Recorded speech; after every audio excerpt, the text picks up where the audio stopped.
ইসলামকে আবির্ভাব নিয়ে সবাই যুদ্ধ করেছিলাম, এটা অসাম্প্রদায়িক দেশ করা হচ্ছে।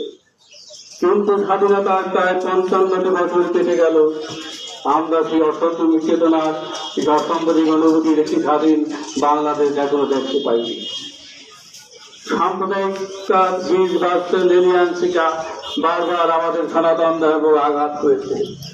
আপনারা জানেন, বিভিন্ন সময় বিভিন্নভাবে আমরা আন্দোলন করেছি, মানববন্ধন করেছি, কোনোদিন আমরা সমাধান করতে পারি। বহুতো মামলা হয়েছে বটে, কিন্তু মামলার শেষ পর্যন্ত কোনো সঠিক বা শুভ ফলাফল পাইনি। বিচারহীনতা, বিচার কাছে দীর্ঘসূত্রতা এবং আইনি দুর্বলতার মধ্য দিয়ে সব দুষ্কৃতিকারী দুর্বৃত্তকারীরা, যারা হামলা করেছে, হামলাকারীরা, যারা নির্যাতন করেছে, নির্যাতনকারীরা, ধর্ষণকারীরা সবাই মুক্তি পেয়েছে, রেহাই পেয়েছে। আবার রেহাই পেয়ে দ্বিগুণ দমে, দ্বিগুণ উত্তমে তারা আবার হামলা করেছে। সরকার বলেছেন, বর্তমান সরকারের প্রধানমন্ত্রী এবং তার প্রতিনিধি সবাই বলেছেন যে এদেশে বাংলাদেশে সংখ্যালঘু বলতে কিছু নেই, আমরা সবাই বাংলাদেশি। কিন্তু এই কথার প্রতিমান আমরা পাচ্ছি না, প্রতিফলন আমরা দেখতে পাচ্ছি না। সুতরাং এই কথাগুলোর প্রতিফলন ঘটুক, এই কথাগুলোর গুরুত্ব দিয়ে একটি অসাম্প্রদায়িক অনুভূতি স্বাধীন বাংলাদেশ গড়ে উঠুক, এইটা আমাদের প্রত্যাশা, এইটা আমাদের দাবি। আজ আমাদের যুবতার ভগবান শ্রীরামের মূর্তির অবমান হয়েছে। সারা দেশে বিভিন্ন মন্দির ভাঙচুর করার বা হামলা করার প্রত্যয় বা পায়তারা করছে, হুমকি দিচ্ছে। আমরা এই হুমকির প্রতিবাদ জানাই এবং আমাদের ভগবান শ্রীরামের মূর্তির অবমানার প্রতিবাদ জানাই।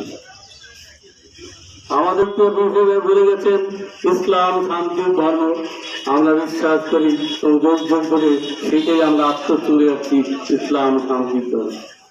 ইসলামে কোনো যখন কোনো অবমাননা হয় আমরা কিন্তু প্রতিবাদ জানাই, নিন্দা জানাই। ভারত সহ বিভিন্ন রাষ্ট্রে যারা ইসলাম ধর্ম অবমাননা করার চেষ্টা করে বা অবমান করছে, তা আমরা প্রতিবাদ জানাই। আমার পূর্ববর্তীরা প্রকাশ্যে বলে গেছেন। তবে আমাদের উপরে হামলা কেন, আমাদের মন্দির উপর আঘাত কেন, আমাদের উপর নির্যাতন কেন, আমাদের উপর নিপীড়ন কেন? আমরা সঠিক তদন্ত চাই, সঠিক বিচার চাই। আর কোনো হামলা না, কোনো নির্যাতন নয়, কোনো নিপীড়ন নয়। আমরা একটি অসাম্প্রদায়িক চেতনার মধ্য দিয়ে বাংলাদেশের সবাই বসবাস করতে চাই। অসাম্প্রদায়িক চেতনার দেশ বাংলাদেশ, সাম্প্রদায়িক সম্প্রীতির দেশ বাংলাদেশ। এই অনুভূতি নিয়ে আমরা আগামী দিনগুলো এখানে থাকতে চাই, বসবাস করতে চাই। আজ আমাদের যে এই প্রতিবাদ মিছিলে, এই মানববন্ধনে যারা উপস্থিত হয়েছেন, বিশেষ করে সনাতন ধর্মের বিভিন্ন শ্রেণীর লোক, পেশাজীবীর লোকজন এবং মিডিয়া এবং অন্যান্য জনগণ যারা আমাদের শুভ চান, ভালো চান, তাদের সবাইকে জানাচ্ছি আমি আন্তরিক ধন্যবাদ এবং সচেতন অভিনন্দন। আর বক্তব্য নেই, আমাদের একটা কথাই